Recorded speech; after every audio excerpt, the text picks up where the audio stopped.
Right, morning boys and girls.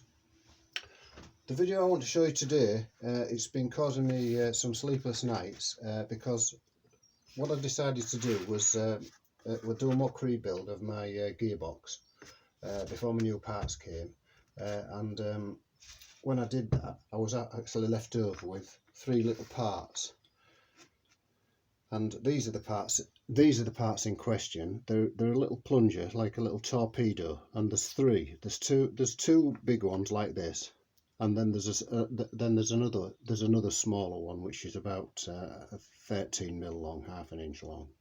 So yeah, so I was left with that conundrum of where they went because I didn't see where they fell out. So that was a bit of an ordeal for me.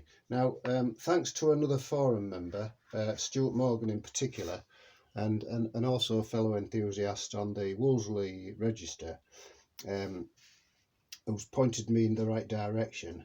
They actually come out of the synchronization hub and the dog and the assembly. Now, we all know about the 3 springs, like so, these little springs, and we all know about the balls which actually press into the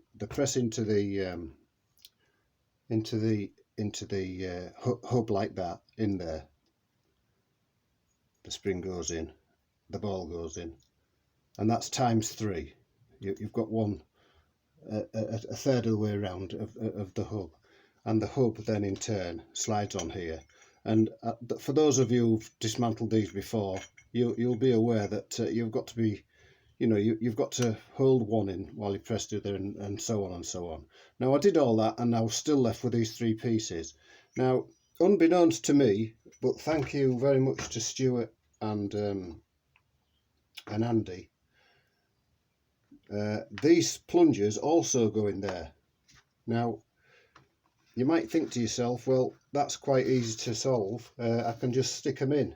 I can just stick the plungers in. There's another reason. There's the bigger hole for the spring, and you'll see that on this particular gear, there's one there which slides in there for that plunger, and there's one probably about a third of the way around. There's one, and there's the other. Now they slot in there like so, and you might think, well, where's the springs? Well, there isn't any springs for these plungers, and what these plungers are called, I've since found out, is they're called an interlocking plunger, and that's exactly what they do. Now, the important part of that is, if you look at this, the other part of the synchro hub, we all know about, we all know that the balk ring sits like so, and it slots into these recesses here. We all know that. That's quite explanatory. But what I didn't know was what these plungers actually did, and it's quite subtle. You've got to be very careful, otherwise you won't see it, and I didn't see it. But this thing, as you know, it'll fit in anywhere where that corresponds, where those 3 holes slots correspond. But these plungers actually sit, there's a special recess for them on the dog, and if you look very carefully, it's hard to see, but you can see the teeth like so, and then you'll see this one is recessed just there, and correspondingly on the other side, which is why it's difficult to see them, you'll see there's one recessed on this side, which is there, look. So they're very hard to spot. There's one there, look. There. There's one there, that's recessed on this side of the dog, and the other one is recessed there on that side of the dog. Now, although this synchro hub will fit on any of those 3 points, you must ensure that obviously that's where the plungers sit, because they correspond. That one there where that finger is, I can't turn it both ways, but the one there where my finger is there, and that one, they correspond with the 2 holes on that plunger. So when you're assembling this, let me just get those out. I don't want to lose those. Please don't lose these. Please don't lose these, because I've just looked at the parts price for these, and would you believe they're 40 quid each. I don't know how much the small one is. There's 2 in this hub, and there's only 1 in the, I think this is the first gear. I think this big one here is the first gear hub, but there's only 1 in there. And I've since also found out that I think there was there to help try to stop the car jumping out of gear, because as it says, it's interlocking. Now that's where it sits. If it was inside the synchro hub, it would sit there, and I think that this one at this side, because don't forget it's butted up to the main shaft, this one at this side stops it from sliding too far that way, and the one at the other side will stop the dog sliding too far that way. As long as the, you know, as well as the spring balls, which also do the same thing. I think if you was in another gear and this gear was lying idle, the centrifugal force would push this over as well as the springs and stop the car from jumping out of gear. So it's an interlocking, an interlocking pin, interlocking plunger. There's no wear on these things, because obviously they're just sitting in there and they're just by centrifugal force when it'll be forced out as it's turning. So I hope you've found this video interesting, because not only is it interesting, it could be very, very, very, very costly if it's not, you know, if you forgot to, if you omit these pins, or if you put them in the wrong location, because you can put this hub together with those in the wrong location. It'll still assemble.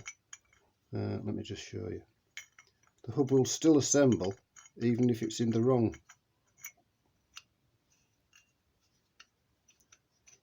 Even if it's in the wrong location. But you can clearly see now that recessed tooth, look, it's there. There's nothing there. There's no tooth there. So that's what you're looking for. So that's something I've learned, and that's cost me several sleepless nights, because if you don't learn by your mistake, then you're going to make the same mistake at another point. Now, I know there isn't many videos on these gearboxes, and I've certainly not seen anyone mention those. So I'm hoping that you've all learned something from that, as I have, and I'm really pleased that I have, because there's nothing worse than putting something together and you found a bit, a piece missing, you know, you found a piece extra, because you need to know where that piece has come from, because obviously you didn't see it when you dismantled it. So what I'm going to do in future, and it's another hard lesson that I've learned, is I'm going to record everything with a little video as I'm dismantling it. But another little tip that I found on the channel while I was looking is, if you are going to dismantle these hubs, what I've found that I do now, this one's still assembled with all the 3 balls and plungers in. So what you can do on that is just put yourself a piece of rag over it and lift up the synchro, and the springs will pop out, but they won't go anywhere. But another tip I found: don't leave your rag on your work area, because one of the main reasons you'll lose your parts is you'll pick the rag up, and some of these parts don't weigh anything. They'll catch onto your piece of rag. It'll get lost on your rag there and get thrown in the bin, or it'll get dropped on the floor. You'll stand on it, it'll stick to your shoe, you'll never find it again. And it's amazing, the smallest parts can cost some of the most money. I just can't believe that piece of dowel there, because that's all it is, it's a piece of dowel. Somebody with a lathe could knock them out for, I don't know, pence. But to charge you £40 for that, I think that's bizarre. You know, anyway, so thank you very much for watching. Thanks to my new subscribers, because I've got a few subscribers, and it's only an amateur.